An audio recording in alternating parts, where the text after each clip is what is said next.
Започнах да уча японски, когато бях 2016, значи то се пада някъде около 6-7 клас.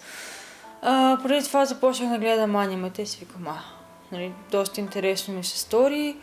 И започнах да го уча чрез различен тип книги, речници и тем подобни пособия, които можеше да се намери в една обикновена книжарница.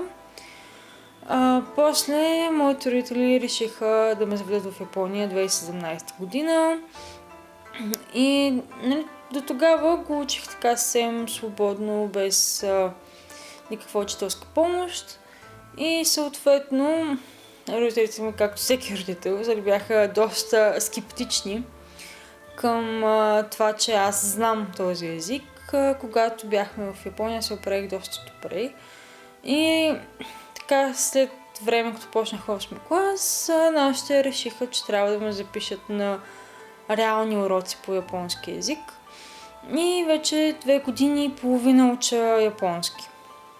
Косплея се появи по същото време, когато в YouTube намерих видеа от български събития.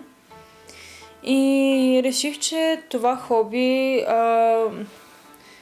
събира най-важните неща за мен: актьорско майсторство и творене на нещо с ръцете си.